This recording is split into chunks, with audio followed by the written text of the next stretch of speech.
Neste momento alto da história, orgulhamo-nos de pertencer a um povo que não se abate, que sabe afastar o medo e não aceita acolher o ódio. A nação inteira comunga deste ato de esperança. Reencontramos, depois de ilusões perdidas e pesados sacrifícios, o bom e velho caminho democrático.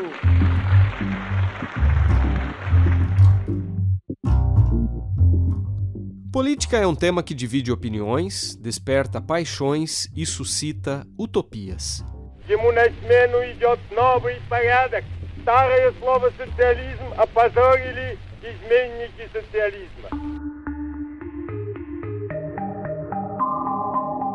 E quando ela se mistura com religião? O senso comum coloca tanto a política quanto a religião na categoria dos tópicos que a gente não deveria discutir. Talvez por isso ainda haja tantos tabus em relação à pauta. Mas isso não significa que devemos evitá-la, por mais sensível que ela seja. E um livro que está sendo lançado pela CPB mostra que é possível falar de política e religião com equilíbrio e profundidade. Pegando esse gancho, hoje a gente pretende te ajudar a entender um pouquinho melhor o que os adventistas pensam sobre esse tema cada vez mais polarizado. Eu sou Eduardo Teixeira. E eu sou o Márcio Tonetti. E este é o episódio 46 do Entenda, o podcast da Revista Adventista.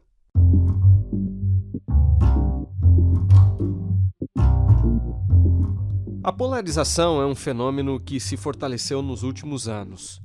No best-seller intitulado Como as Democracias Morrem, os autores trazem alguns dados, Eduardo, que mostram como esse problema se intensificou em países como os Estados Unidos, por exemplo.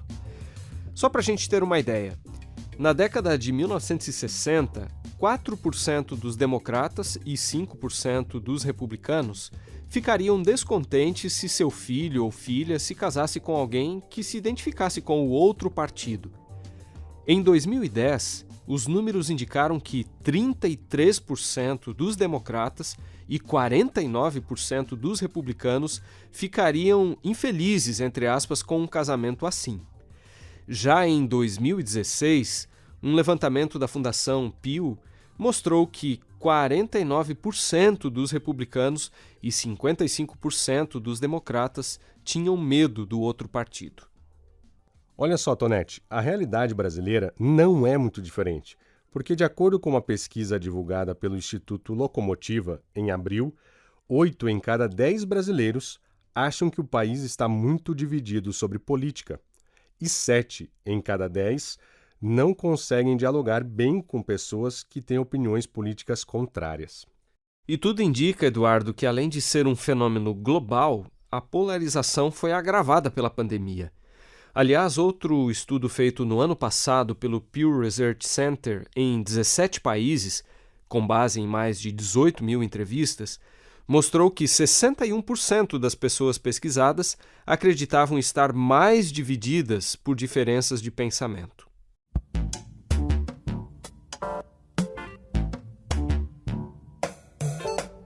Considerando o protagonismo que essa pauta vem ganhando, a Igreja entendeu a necessidade de abordar o assunto, mas com muita sensibilidade, sem fomentar ainda mais a polarização. E o resultado foi o livro Política, o que você precisa saber, lançado neste mês pela CPB.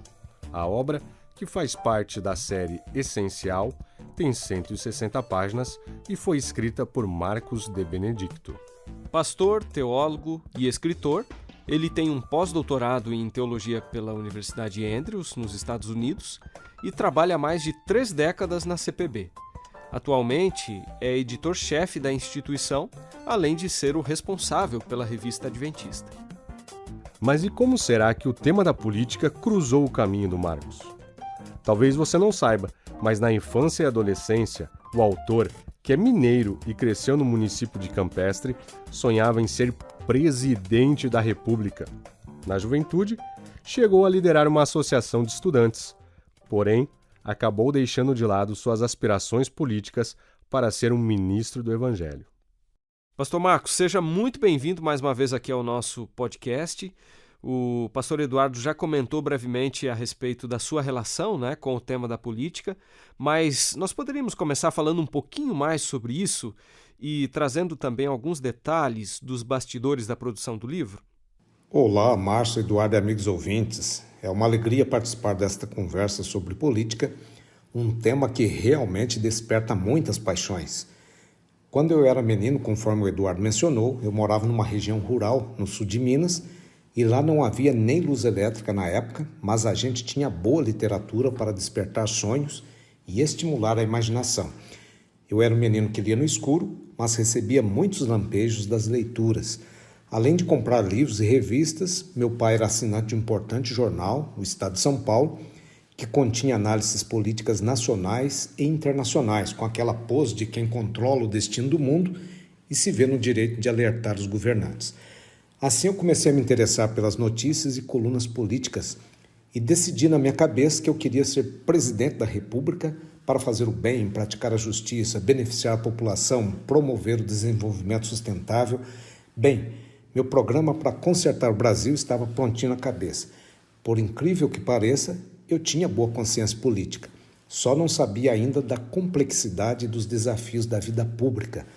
Porém, mais tarde, durante uma semana especial de pregações no colégio interno, eu senti o chamado de Deus para ser ministro, não ministro da República, mas do Evangelho. E sem desmerecer o cargo de presidente, senti que o sonho de Deus para mim era mais alto. Foi assim que desisti de querer ser presidente. Apesar das observações do cenário político e das leituras sobre teorias políticas, especialmente no curso de comunicação social, o meu foco era e ainda é religião, teologia, mas de repente no fim de 2021 a liderança da Igreja Adventista me convidou para escrever um livro sobre o tema. No início eu hesitei um pouquinho por estar envolvido em outros projetos editoriais, mas acabei aceitando. E o resultado é o livro Política, o que você precisa saber, que é parte da série Essencial, que publicará vários temas contemporâneos. Bem, só para contextualizar, na década de 1960, a grande pensadora Hannah Arendt recebeu um convite para escrever uma introdução à política e trabalhou no tema, mas os fragmentos do material somente foram publicados depois da morte da autora. Se a grande filósofa e teórica política hesitou em publicar suas ideias, eu comecei a pensar e a imaginar se não seria muita ousadia eu escrever sobre o assunto. No entanto, o grupo que avaliou o material apreciou bastante o conteúdo e eu espero que a obra seja útil neste momento marcado por tanta polarização. O objetivo do livro não é simplesmente definir política ou historiar o pensamento da Igreja sobre o tema, mas levar o leitor a refletir sobre o assunto, a discernir padrões, avaliar ideologias, perceber implicações e, claro, votar mais conscientemente. Desde os seus primórdios, o Adventismo tem defendido a separação entre Igreja e Estado. Alonzo T. Jones, por exemplo, que teve uma forte atuação na esfera pública, era um defensor da liberdade religiosa, tendo inclusive discursado em favor dessa bandeira no Congresso americano em 1888. Mas o que exatamente os pioneiros da denominação pensavam sobre a política em geral e como era o envolvimento com essas questões? A Igreja Adventista surgiu num contexto de forte polarização política nos Estados Unidos no século XIX e desde o início estabeleceu a sua visão com base em 4 pilares: a legitimidade dos governos, a separação entre Igreja e Estado, a defesa da liberdade religiosa e uma posição apartidária. Durante a terceira Assembleia Mundial da denominação, que ocorreu em maio de 1865, a liderança acabou tomando alguns votos relacionados com a política. Um deles era o reconhecimento da legitimidade do ato de votar. O texto dizia que, quando exercido em favor da justiça, da humanidade e do direito, o voto em si não tem nada de errado e ele pode ser altamente apropriado. Mais tarde, a Igreja estabeleceu que o membro individualmente ele tem o direito de se envolver com a política, porém a Igreja, como povo, não deve se envolver com questões políticas. Mas para o final do século XIX, algumas questões políticas que surgiram ali nos Estados Unidos forçaram a igreja a se posicionar mais fortemente a favor da separação entre igreja e Estado. Havia, por exemplo, uma defesa da união feminina da temperança cristã, de uma espécie de teocracia em que Jesus reinaria na esfera política. Havia também projetos de lei relacionados com a observância do domingo como um dia de adoração. E foi nesse contexto, então, que Alonzo T. Jones acabou fazendo uma defesa brilhante perante o Senado norte-americano no dia 13 de dezembro de 1888, da separação entre igreja e Estado. Ele defendeu uma distinção entre o que pertence a Deus e o que pertence ao governo civil. Para Jones, o reino de Cristo não é deste mundo, conforme diz João 18:36. E foi a partir então de vários fatos que a igreja acabou estabelecendo a sua linha política, que permanece ainda hoje.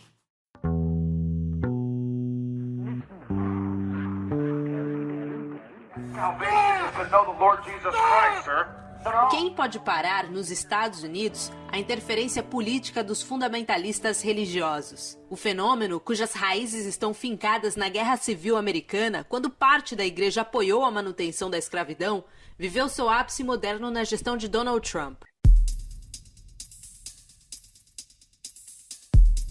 Conversando com alguns integrantes da bancada evangélica, eles ressaltam que uma das predisposições para um pastor evangélico é a honestidade. Então, a partir do momento que você tem suspeitas sobre um pastor evangélico, você coloca todos os pastores evangélicos em suspensão. Com frequência, a gente costuma ouvir expressões como direita cristã, bancada evangélica, bancada da Bíblia, conservadorismo, neoconservadorismo, fundamentalismo e por aí vai. Aliás, uma dissertação de mestrado defendida em março deste ano na Universidade Metodista de São Paulo analisou, por exemplo, o uso político do discurso religioso pela juventude evangélica brasileira e a mobilização em torno do que o autor chamou de projeto político fundamentalista neoliberal. Olhando para esse cenário que nós descrevemos aí, o senhor vê, pastor Marcos, uma tendência de reaproximação entre religião e política? E uma segunda questão, que narrativas têm sido construídas e quais as implicações disso? Sem dúvida, a religião e a política estão construindo uma nova narrativa em vários países, e nesse sentido a religião é politizada e a política é religionizada, entre aspas. Por exemplo, vemos o movimento da direita cristã, que não é tão novo, a teologia do domínio, a ideia do reino agora, e em vários países os grupos religiosos decidem eleições e acabam influenciando a política de Estado. Porém, esse não é o modelo adventista, porque a mistura entre religião e política sempre termina mal, ameaçando a liberdade religiosa e promovendo perseguições aos grupos dissidentes. E não é só a religião que afeta a política. Uma identidade partidária forte tem efeitos também religiosos. Os adventistas acreditam que no fim dos tempos, os poderes político e religioso estreitarão os laços. Pastor Marcos, o senhor poderia explicar um pouco melhor o que a nossa visão escatológica tem que ver com a política? A visão adventista sobre política e religião no tempo do fim se baseia na própria Bíblia. Por exemplo, Apocalipse 13 descreve um dragão com voz de cordeiro. Trata-se de um poder político-religioso que parece um cordeiro, ou seja, Cristo, mas fala e age como um dragão, isto é, o diabo. Isso inclui um discurso de democracia e liberdade e também uma política imperial. Essa superpotência global, no tempo do fim, será capaz de impor leis político-religiosas sobre todos, conforme diz Apocalipse 13 e 16. Essa imposição da adoração ao que o último livro da Bíblia chama de besta do mar revela que se trata de um poder cristão. Por isso, a visão bíblica e adventista é bastante negativa sobre o que essa mistura entre religião e política vai causar. Apesar do cenário atual, a separação entre igreja e Estado ainda é o melhor arranjo político. Estudos como o Índice da Democracia revelam que a minoria da população global, cerca de 6,5% apenas, vive em democracias consideradas plenas. Que leitura o senhor faz do estado da democracia ao redor do mundo e dos riscos existentes para a liberdade religiosa e de expressão? A democracia é uma das invenções mais surpreendentes e extraordinárias dos gregos antigos. Às vezes, a participação dos cidadãos na política era ainda mais direta do que nós vemos hoje. Já pensou algo assim para aquela época? Porém, a democracia foi ignorada ou criticada ao longo da história. Foi somente no século XIX que os ventos começaram a soprar mais fortemente a favor da democracia. Hoje, de acordo com alguns índices, nós temos aí cerca de 20 países com regimes em democracia plena, 44 com democracia imperfeita, 34 com regime híbrido e 59 países com regimes autoritários. Entre os desafios para a democracia no momento, a gente poderia mencionar o nacionalismo extremado, o populismo, o autoritarismo, a baixa qualificação da liderança política, a má gestão governamental, a corrupção, o questionamento das instituições, a não adesão aos textos constitucionais, a rápida transformação tecnológica, a mediatização da política, a propaganda como campo de batalha, os riscos na área de segurança digital, as mentiras dos candidatos e políticos, a polarização excessiva, o extremismo, o terrorismo, a desigualdade econômica, a violação dos direitos humanos, a inquietação social, as ondas migratórias, a xenofobia, a mudança climática, a destruição ambiental, o racismo, as transformações culturais, as demandas não convencionais, são muitas coisas que ameaçam a democracia plena. E nós temos, obviamente, a questão da liberdade religiosa. Eu diria que se a democracia for ameaçada, a liberdade religiosa será a primeira a morrer.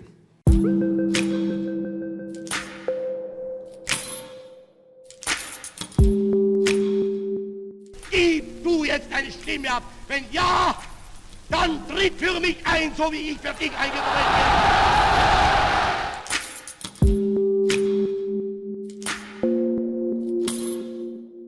Quando falamos de contextos históricos como o da Alemanha nazista, um tema que costuma vir à tona é a forma como as igrejas em geral reagiram aos regimes totalitários. Bom, que fatores precisamos levar em conta ao nos deparar com atitudes lamentáveis do passado? E, pastor, como não cair no anacronismo nem na generalização? A igreja precisa de muita sabedoria para discernir o caráter dos regimes políticos, especialmente os regimes totalitários, sejam de direita ou de esquerda. Infelizmente, no caso do nazismo, poucos teólogos e líderes religiosos discerniram o caráter do regime e o seu dever de fazer algo institucionalmente, mas alguns perceberam. Karl Barth, por exemplo, que foi um dos maiores teólogos do século XX, ao lado de outros, liderou a chamada Igreja Confessante na Alemanha, que foi um movimento de resistência à política de Adolf Hitler. Na Declaração Teológica de Barmen, redigida por Barth, foi enfatizado que a Igreja deve obediência suprema e exclusiva ao Senhor Jesus Cristo e ao Evangelho, rejeitando outros eventos e poderes, personagens e verdades como fontes da sua pregação e da revelação divina. Para aqueles que assinaram a declaração, a Igreja não deve assumir a autoridade do Estado, mas o Estado também não deve usurpar o papel da Igreja. Eu creio que essa declaração foi muito importante e até hoje a Igreja precisa desta sabedoria e de uma autonomia que vem do alto, do céu, para obedecer exclusivamente a Deus. A questão das ideologias também tem gerado muita discussão no meio religioso. Então eu te perguntaria, o que é afinal uma ideologia? Existe diferença entre ideologia e política? Ao mesmo tempo, como que uma está ligada à outra? Ao que consta, a palavra ideologia foi usada pela primeira vez em 1801, na França, e de um ponto de vista mais neutro, ideologia é um amplo sistema de ideias que serve de base para validar caminhos políticos e arranjos sociais. Em certo sentido, ideologia é tudo aquilo que pretende produzir significados, códigos e valores na vida social e política.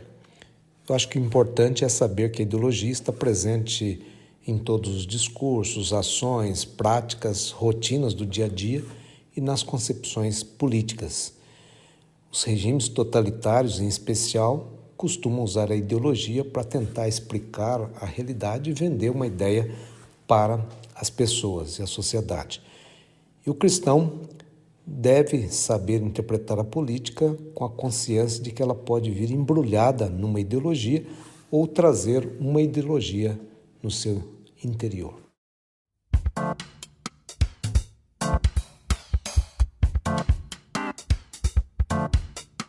Embora corporativamente a Igreja Adventista não promova candidatos nem se filie a legendas partidárias, há membros da denominação que seguiram ou pretendem ingressar na carreira política.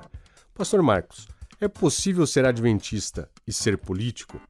Qual é a posição oficial da Igreja sobre isso?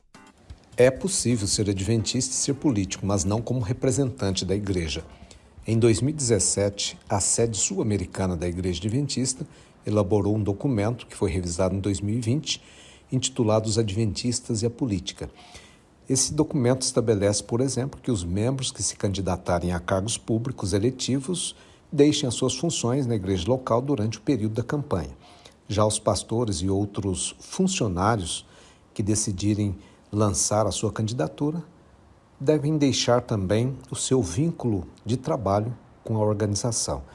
Portanto, os parâmetros são muito bem definidos e são muito lógicos e coerentes. Todo adventista deveria conhecer esse documento que está disponível na internet e no livro eu incluo também os pontos principais do documento.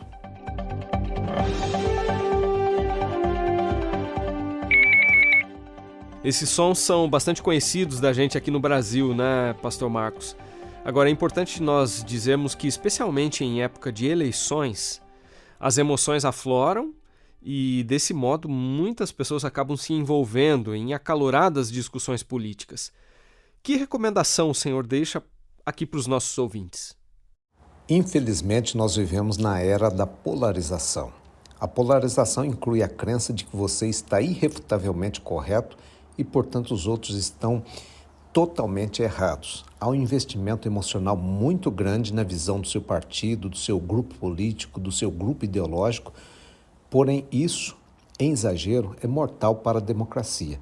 Um pouco de polarização pode até ser saudável, mas não nos níveis que nós vemos hoje. Portanto, tenha calma e mantenha o equilíbrio.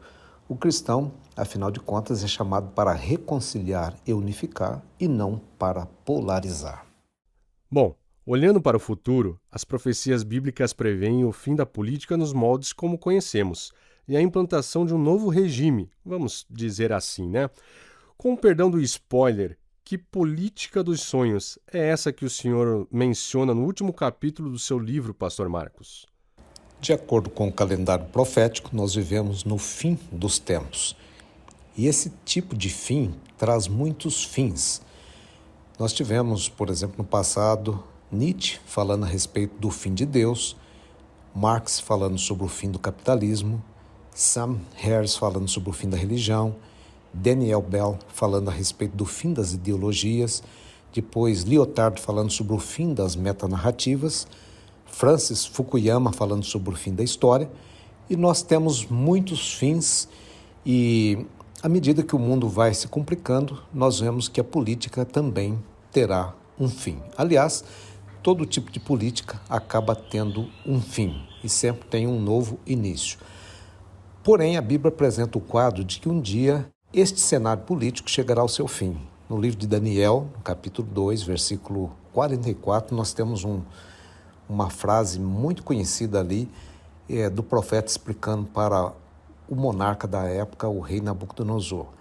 E ele diz: mas nos dias desses reis, o Deus do céu levantará um reino que jamais será destruído e que não passará a outro povo. Esse reino despedaçará e consumirá todos os outros reinos, mas ele mesmo subsistirá para sempre. Então, esse é o reino que não terá fim e ele faz parte dessa política dos sonhos. O Rei dos Reis inaugurará uma nova política, um planeta renovado, com uma nova capital, e essa cidade eterna, cujo arquiteto e construtor é Deus, que fez parte do sonho de muita gente ao longo da história, reflete a glória do próprio Deus. A gente tem que fazer parte deste sonho.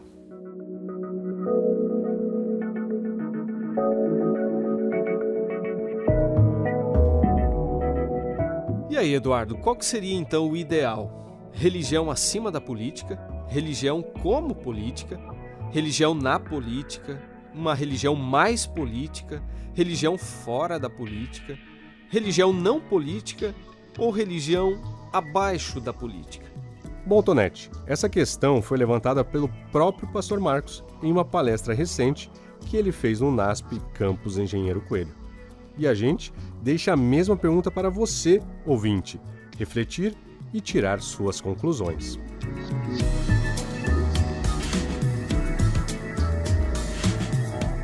Com a apresentação de Márcio Tonetti e Eduardo Teixeira, E com produção, roteiro, edição e sonorização de Márcio Tonetti, o episódio de hoje fica por aqui.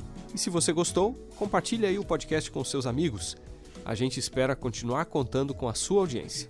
Até o próximo.